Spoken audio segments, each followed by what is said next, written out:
আল্লাহ আমার রব, এই রবি আমার সব। দামে দামে তন মনে তারি অনুভব।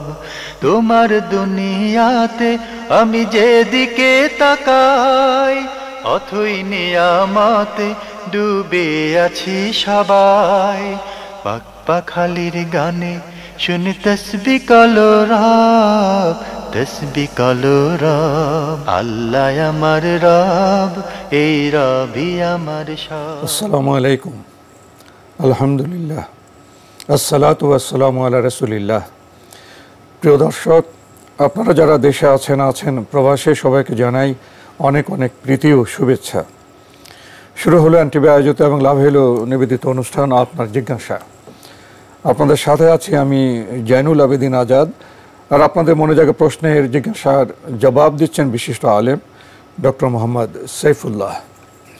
আসসালামু আলাইকুম ওয়া রাহমাতুল্লাহি ওয়া বারাকাতুহু। প্রিয় দর্শক, চলুন তাহলে জিজ্ঞাসার জগতে। একটি চিঠি ঢাকা থেকে পাঠানো হয়েছে, যিনি পাঠিয়েছেন নাম প্রকাশে অনিচ্ছুক। আগের চিঠি 5 নম্বর প্রশ্নে আপনি লিখেছেন, শরীরের কোনো অংশ কেটে গিয়ে যদি ফিনকি দিয়ে রক্ত বের হয়, ওই রক্ত কি নাপাকি বা নাপাক রক্ত বলে বিবেচিত হবে? ধন্যবাদ। যদি পিনকি দিয়ে রক্ত বের হয়, যেমন আদ্দামুল মাসফুহ, যেটা জোরে বেরিয়ে আসে, এটা সম্পর্কে আলেমদের ঐক্যমত সাব্যস্ত হয়েছে, ইজমা সাব্যস্ত হয়েছে, সেটি হচ্ছে এটি নাপাক। সুতরাং অবশ্যই এটি ধৌত করতে হবে, কারণ আদ্দামুল মাসফুহ আল্লাহ সুবহানাহু ওয়া তাআলা এটাকে হারাম করেছেন এবং এটি নাপাক। কিন্তু এমনি যদি সামান্য রক্ত বের হয়, মানে হয়তো ফিনকি দিয়ে নয়, সামান্য রক্ত, সামান্য রক্ত বের হয়ে থাকে, মানে জোরে বের হয়নি, অথবা রক্তের ফোঁটা বের হয়েছে, তাহলে এটি নাপাক নয়। যদি কেউ মানে পরিচ্ছন্নতার জন্য ধন দিতে পারেন, কিন্তু এটি নাপাক নয়। আমরা জানলাম বিষয়টি সম্পর্কে। প্রিয় দর্শক আরও লিখেছেন, 2 কিরাত সওয়াব বলতে কি বোঝায়? কিরাত আসলে একটি পরিমাপের নাম, কিন্তু হাদিসের মধ্যে কিরাত এখানে সুনির্দিষ্ট পরিমাপকে বোঝানো হয়নি। রাসূলুল্লাহ সাল্লাল্লাহু আলাইহি ওয়াসাল্লাম প্রশ্ন করছেন, আলা তাদরুনা মাল কিরাত, তোমরা কি জানো কিরাত বলতে কি বোঝানো হয়েছে?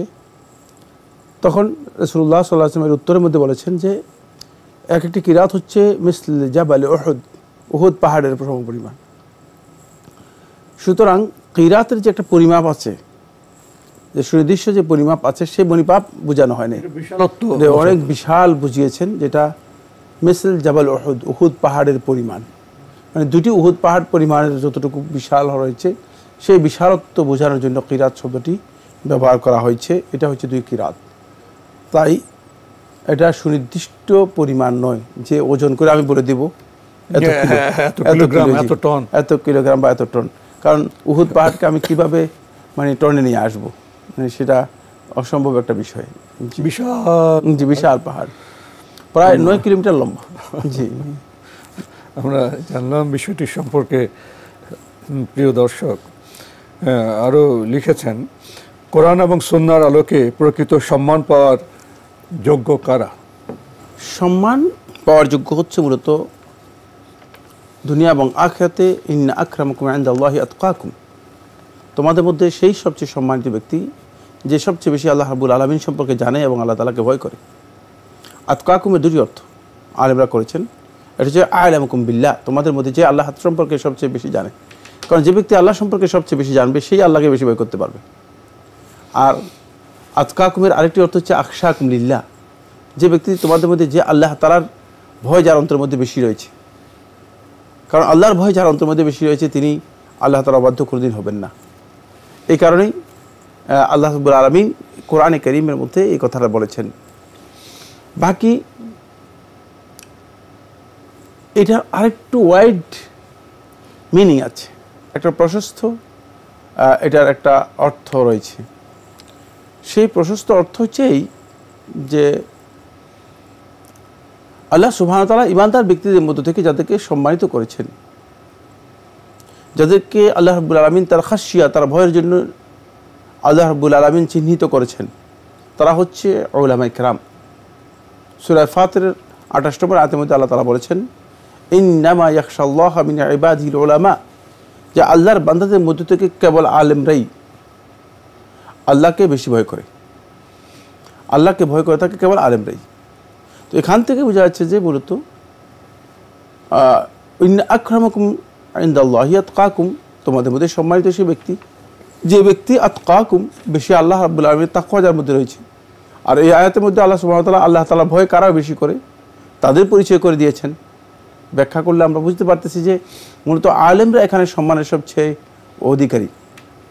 এটা কি এভাবেই সঠিক? হ্যাঁ, অবশ্যই সঠিক। আমরা যখন যাবো রাসূলুল্লাহ হাদিসের দিকে, তখন রাসূলুল্লাহ বলেছেন, ইন্না মিন ইজলালিল্লাহি আযজা ওয়া জাল, আল্লাহ রাব্বুল আলামিনের সম্মানের সাথে জড়িত হচ্ছে যে আল্লাহর বান্দা আলেমদেরকে সম্মান করবে, আলেমদের সম্মান করবে। আলেমদের ইজলাল উলামা, যে মুসলিম ব্যক্তি আলেমদের সম্মান করবে। সুতরাং এখান থেকে বোঝা যাচ্ছে যে আল্লাহ তাআলার মহত্ব এবং সম্মানের সাথে যে বিষয়টি দাবি করে, সেই দাবিটুকু হচ্ছে এই যে আলেম ব্যক্তিকে সম্মান করবে। আলেম জানতে হবে আলেম কাকে বলা হয়। এটি একটা বিস্তারিত আলোচনা, আমার মনে হয় আমরা একাধিক প্রশ্নোত্তরের মধ্যে বলেছি। তবে কমনলি আমরা বলে দিচ্ছি, সেটা হচ্ছে আলেম হচ্ছে ওই ব্যক্তি যিনি ইসলামের প্রকৃত জ্ঞান ধারণ করে এই জ্ঞান অনুযায়ী আমল করেন এবং আল্লাহ তাআলাকে ভয় করেন, তিনি হচ্ছে আলেম। আপনি যে বিষয়ে ইঙ্গিত করলেন, এই ব্যাখ্যাটা না দিলে আমাদের সমাজে আলেমদের যে বিচিত্র রূপ, অনেকে কিছুটা বিভ্রান্তিতে পড়তেন। তাহলে আলেম যিনি প্রকৃত জ্ঞানী এবং জ্ঞান আমল করে আল্লাহর ভয় তার অন্তরের মধ্যে রয়েছে, তাহলে আমল ছাড়া তিনি প্রকৃত আলেম হতে পারবেন না। এটি খুবই গুরুত্বপূর্ণ বিষয়। এবং যারা প্রকৃত আলেম তাদেরকে আমাদের অবশ্যই সম্মান করতে হবে। তারা তো কোরআন সুন্নাহর কথাই বলেন, এবং কোরআন সুন্নাহর চাইতে তো শ্রেষ্ঠ কথা পৃথিবীতে আর কিছু হতে পারে না। এবং যারা সেই জ্ঞানী ব্যক্তিরা যারা কোরআন সুন্নাহ আমল করেন বর্তমান সভ্যতায়, তারা তো অবশ্যই সম্মানের পাত্র হবেন। তারাই তো আমাদের সমাজকে, পৃথিবীকে আলো দেখাবেন। আমরা খুবই গুরুত্বপূর্ণ বিষয়ে অবগত হলাম। প্রিয় দর্শক আরও লিখেছেন, আমরা জানি যে উটের মাংস খেলে অজু ভঙ্গ হয়, উটের দুধের ক্ষেত্রেও কি একই বিধান প্রযোজ্য? ধন্যবাদ। আসলে যে প্রশ্নটি করেছেন এটা ইখতিলাফি মাসালা। এই মাসালার মধ্যে আলেমদের মত পার্থক্য রয়েছে। কেউ কেউ বলেছেন যে উটের দুধ খেলেও মানে উজু করতে হবে, আবার কেউ কেউ বলেছেন না, উটের দুধ খেলে উজু করতে হবে না। ইবনে কুদামা মাকদিসি রাহিমাহুল্লাহ তাআলা দুটি হাম্বলি মাযহাবের ওয়াজ হিসেবে উল্লেখ করেছেন। মালিকি মাযহাব এবং হানাফি মাযহাব উলামায়ে কেরামের মতে না, উজু করতে হবে না। শাফি মাযহাবের কওল হচ্ছে, অভিমত হচ্ছে উজু করতে হবে। বাকি এখানে যে বিষয়টি গুরুত্বপূর্ণ সেটা হচ্ছে এই, মানে প্রথম মাসআলায় যে কথাটি উল্লেখ করেছেন যে উটের গোশত খেলে উজু নষ্ট হয়ে যাবে, এই বক্তব্য কতটুকু সঠিক এ নিয়ে আলেমদের এটাও ইখতিলাফি মাসআলা। এখানে বিশুদ্ধ বক্তব্য হচ্ছে উটের গোশত খেলে উজু করতে হবে, উজু ভেঙে যাবে নয়। রাসূলুল্লাহ সাল্লাল্লাহু আলাইহি ওয়াসাল্লাম উজু করতে নির্দেশ দিয়েছেন। রাসূলুল্লাহ সাল্লাল্লাহু আলাইহি ওয়াসাল্লাম উজু করতে নির্দেশ দিয়েছেন আমর তাআব্বুদি, মানে আল্লাহর পক্ষ থেকে এটা ইবাদত হিসেবে নির্দেশ দেওয়া হয়েছে। এটা উজু নষ্ট হয়ে যাওয়ার কারণে নয়, কারণ খাবার খেলে উজু নষ্ট হয়ে যাবে আসল এটা বুঝায় না। মূলনীতি যেটা আছে আমাদের কাছে, সেই মূলনীতিতে কোনো খাবার খেলে তার উজু নষ্ট হয়ে যাবে, এটা মূলনীতির মধ্যে নেই। তা রাসূলুল্লাহ সাল্লাল্লাহু আলাইহি ওয়াসাল্লামকে জিজ্ঞেস করা হয়েছে, আফালা তাওয়াদ্দাউ মিন লুহুমিল ইবিল, আমরা কি উজু করব যদি আমরা উটের গোশত খাই? ক্বালা নাআম, উজু করব। রাসূলুল্লাহ সাল্লাল্লাহু আলাইহি ওয়াসাল্লাম উজু করতে বলেছেন, তাওয়াদ্দাউ মিন লুহুমিল ইবিল, তোমরা উটের গোশত খেলে তোমরা উজু করো। এটা হলো আমর তাআব্বুদি। এক। দুই নম্বর বিষয় হচ্ছে রাসূলুল্লাহ সাল্লাল্লাহু আলাইহি ওয়াসাল্লাম হাদিসের কোথাও এই কথা স্পষ্ট আসে নাই যে এটা উজু নষ্ট হয়ে যাবে। উজু নাকিদ হিসেবে আলেমদের বক্তব্য থাকলেও বিশুদ্ধ বক্তব্য হচ্ছে উজু নষ্ট হবে না। মানে এটা পজিটিভ, নেগেটিভ নয়, উজু নষ্ট হবে না। কিন্তু এটা রাসূল সাল্লাল্লাহু আলাইহি ওয়াসাল্লাম উজু করতে বলেছেন নির্দেশ। সুতরাং উজু করতে হবে, এটাই বিশুদ্ধ বক্তব্য, উজু করতে হবে। আর 2 নম্বর বিষয় হচ্ছে যেটা রাসূলুল্লাহ সাল্লাল্লাহু আলাইহি ওয়াসাল্লামকে প্রশ্ন করা হয়েছে শুধুমাত্র লুহুমুল ইবিল, উটের গোশতের ব্যাপারে। সুতরাং লা ইউকাসু আলাইহি আলবান, এর উপর কিয়াস করা উচিত হবে না। কিসের? উটের দুধ। কারণ দুধ আর গোশত এক জিনিস নয়, দুধ আর গোশত হুকুমের দিক থেকে এক জিনিস নয়। সুতরাং এইখানে যে কিয়াসটা করা হয়েছে, কিয়াসটা সঠিক হয়নি। কারণ নসে যেটা এসেছে আসলের সাথে নসটা সম্পূর্ণ আলাদা। সুতরাং ওই নসটাকেই, ওই বিধান, ওই নির্দেশটাকে ওর মধ্যে সীমাবদ্ধ রাখতে হবে। মানে শুধুমাত্র রাসূল সাল্লাল্লাহু আলাইহি ওয়াসাল্লাম গোশতের ব্যাপারে বলেছেন, গোশের মধ্যেই সেটাকে সীমাবদ্ধ রাখতে হবে। যদি কিয়াস করে এখন অন্য কিছুর মধ্যে আমরা নিয়ে যাই, তাহলে ওটার দুধ খাইও আপনাকে কী করতে হবে? আপনাকে উজু করতে হবে। কিন্তু রাসূলুল্লাহ সাল্লাল্লাহু আলাইহি ওয়াসাল্লাম এই কথা রাসূলুল্লাহ সাল্লাল্লাহু আলাইহি ওয়াসাল্লামের হাদিস দ্বারা আসেনি। তাই যেহেতু এটি তাআব্বুদি একটা নির্দেশ, আর এর সরাসরি হিকমত সম্পর্কে আমরা কিছুই জানি না। কারণ আমি ওটার গোশত খেয়েছি, এখন আমি গরুর গোশত খেলাম, তাহলে তো আমার ওজন নষ্ট হয় না, ঠিক না? আসল হচ্ছে ওজন নষ্ট হবে না। ছাগলের গোশত খেলাম, আসল হচ্ছে ওজন নষ্ট হবে না। অন্য কিছুর গোশত খেলাম, আসল হচ্ছে ওজন নষ্ট হবে না। শুধুমাত্র উটের গোশের ব্যাপারে বলেছেন উজু করতে। তাহলে বোঝা যাচ্ছে যে এটাকে কোনো অবস্থাতেই কিয়াস করা যাবে না। এটা যেহেতু ওহীর মাধ্যমে এসেছে, নির্দিষ্ট নির্দেশ, এবং আমরা তাআব্বুদি বিষয়, সুতরাং এটাকে এভাবেই রাখতে হবে। এটাই বিশুদ্ধ বক্তব্য। এক্ষেত্রে এটা উজু নষ্টের জন্য নয়, বরং উজু করতে রাসূলুল্লাহ নির্দেশ দিয়েছেন। তাই এখানে আলেমদের মধ্যে ইখতিলাফ থাকলেও বিশুদ্ধ বক্তব্য হচ্ছে যদি কেউ উটের দুধ পান করে থাকেন তাহলে তাকে উজু করতে হবে না। এগুলো ইলমি আলোচনা, খুবই একাডেমিক আলোচনা। খেয়াল রাখতে হবে যে এমন কোনো ইখতিলাফি মাসআলা নিয়ে আমরা যেন বেশি অস্থির না হই। আরও অনেক গুরুত্বপূর্ণ বিষয়ে কথা বলেছেন। জি জি, এটা বিশেষ প্রশ্নের ক্ষেত্রে আপনি দৃষ্টি আকর্ষণ করলেন।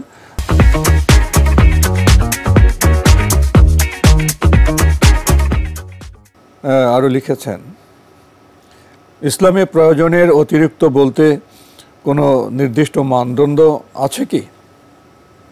না, এখানে কোনো মানদণ্ড নেই যে একেবারে সেটাকে আমি সুনির্দিষ্ট কোনো মানদণ্ডের মধ্যে সীমাবদ্ধ করে দিতে পারবো।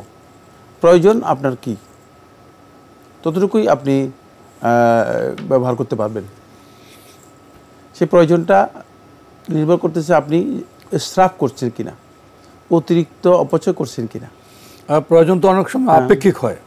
আর হ্যাঁ, প্রয়োজনের আপেক্ষিক বলতে প্রয়োজন এত আপেক্ষিক যে একজন হতদরিদ্র মানুষের প্রয়োজন দরিদ্র মানুষের মতো নয়, দরিদ্র মানুষের প্রয়োজন একজন মধ্যবিত্ত মানুষের মতো নয়, মধ্যবিত্ত মানুষের প্রয়োজন একজন উচ্চ মধ্যবিত্ত মানুষের মতো নয়, উচ্চ মধ্যবিত্ত মানুষের প্রয়োজন যিনি একেবারে ধনী মানুষ হয়েছেন, ধনাঢ্য, তার প্রয়োজনের মতো নয়। সুতরাং এই বিষয়গুলো বুঝার আছে। এটি নির্ভর করে পরিবেশ এবং সামাজিকতার উপর, পরিবেশ সামাজিকতার উপর। প্রিয় দর্শক, আপনার বাকি প্রশ্নের জবাব আমরা অন্য কোনো সময় দেওয়ার চেষ্টা করব। আরও একটি ইমেল পাঠিয়েছেন রেজাউর রহমান, লিখেছেন, আমি শুনেছি ভিন গ্রহে এলিয়েন থাকে, তারা নাকি মানুষের মতো বুদ্ধিমান, ক্ষেত্র বিশেষে বুদ্ধির দিক দিয়ে মানুষ থেকেও এগিয়ে, তাদের ভালো প্রযুক্তিও আছে, তাদের কি নামাজ ও রোজা রাখতে হয় না? এই ব্যাপারে হাদিস বা কোরআনে কি কিছু বলা হয়েছে? ধন্যবাদ আপনাকে। আপনি বলছেন আপনি শুনেছেন, কিন্তু শোনা সঠিক না আপনার। এগুলো ধারণামূলক বক্তব্য। আজও সায়েন্স ফিকশন, বিজ্ঞানের কল্পকাহিনীর মতো। আসলে বিজ্ঞান কিছু জিনিসকে মানুষের কাছে তুলে নিয়ে আসে বিজ্ঞানের দিকে দৃষ্টি আকর্ষণ করার জন্য। মানুষ যাতে করে বিজ্ঞানের, এগুলো তো সায়েন্স ফিকশন। জি, বিজ্ঞান দিয়ে মানুষ কিছু চর্চা করে, বিজ্ঞানমুখী হয়, নতুন কিছু দিল। আমরা তো বেশিরভাগ লোক নতুন খুঁজি, ওই নতুন খুঁজতে গিয়ে খুঁজতে এক পর্যায়ে নিজের কথাই হারিয়ে যায়। তো এখানে এই ধরনের বক্তব্য, কাফা বিলমা রেখা দিবেন ইউহাদ্দিসা বিকুল্লি মা সামিআ, একজন ব্যক্তি মিথ্যু খাওয়ার জন্য এতটুকু যথেষ্ট, যা শুনলো তাই বলে দিল না। আপনাকে অবশ্যই তাহকিক করে কথা বলতে হবে, কারণ এর বাস্তবতা আসলে সঠিক নয়, বাস্তবতা সঠিক নয়। আর যদি সঠিক হয়ে থাকে, এলিয়েনের আদৌ বৈশিষ্ট্য সম্পর্কে কিছু আমাদের জানা নেই। একথা মোটেও সঠিক নয় যে মানুষের চেয়ে অথবা জিনদের চেয়ে তারা বিবেক সম্পন্ন, কারণ আল্লাহ সুবহানাহু ওয়া তাআলা গবেষণা করতে হবে, তার গবেষণা করতে হবে যে আল্লাহ সুবহানাহু ওয়া তাআলা আকল এবং নতক, বিবেক বিবেচনা শক্তি এবং বাক শক্তি শুধুমাত্র জিন এবং ইনসানকে দিয়েছে। তাই এছাড়া অন্যদেরকে নতক দেন নাই, সাউদ দিয়েছেন। অন্যরা শুধুমাত্র আওয়াজ করে তার ভাবটা প্রকাশ করতে পারে, তার আওয়াজের বিভিন্ন স্টাইল রয়েছে, সে আওয়াজে সে তার ভাবটা প্রকাশ করতে পারে। নতক আর সাউতের মধ্যে পার্থক্য রয়েছে। নতক হচ্ছে যিনি মানে নিজের ভাবটাকে, অন্তরে যে ভাবটা আছে সেটাকে এক্সপ্রেস করতে পারে, পরিপূর্ণরূপে প্রকাশ করতে পারে, নানাভাবে বিভিন্নভাবে তুলে ধরতে পারে। আর সাউথ হচ্ছে শুধুমাত্র শব্দের মাধ্যমেই তিনি কি করতে পারে, যেমন কুকুরের শব্দগুলোর বিভিন্ন মিনিং আছে, হাতির শব্দগুলোর বিভিন্ন শব্দের ভাষা শুধুমাত্র শব্দের ভাষা তাদের মধ্যে রয়েছে। হ্যাঁ, তো মানুষ এবং জিন ছাড়া অন্যদেরকে আল্লাহ সুবহানাহু ওয়া তাআলা আকল দেননি অত পরিমাণ, যতটুকু তাদের জীবনযাপনের জন্য প্রয়োজন ততটুকু দেওয়া হয়েছে।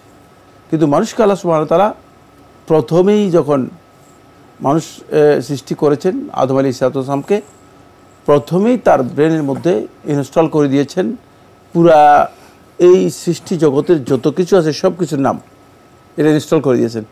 নামের সাথে নাম, যদি নাম জানেন কাম জানবেন না, কাজটাও জানিয়ে দেওয়া হয়েছে। নাম বলতে নামেই মানে মানুষের ওই বস্তুর কাজটাকে ডিফাইন করে দিয়েছে। যদি নাম জানা হয় তাহলে কাজ জেনে যাবে। কাজ এবং নাম দুটোই এর মধ্যে রয়ে গেছে। ফলে সেই যে জানিয়ে দিয়েছেন সেখান থেকে এটা এখন ওই মানে এটা হলো ইয়ের মতো, কম্পিউটারের চিপসগুলো আছে সেগুলোর মতো, মানে এটাকে এখন এনলার্জ করে দিচ্ছেন। মানুষ আরও নতুন এক্সপ্লোর করতেছে, সেটা ব্রেন থেকেই সম্ভব, যেহেতু আদম আলাইহিস সালামের মধ্যেই সেটাকে আল্লাহ সুবহানাহু ওয়া তাআলা ইনস্টল করে দিয়েছেন। এখন আদম সন্তানরা যত আসবে মানে তাদের মধ্যে এটা ইনস্টল হবে। এটা আদৌ কি জিনদের মধ্যে হয়েছে কিনা এই সম্পর্কে কোনো তথ্য দেওয়ার কারো কোনো ক্ষমতা নেই।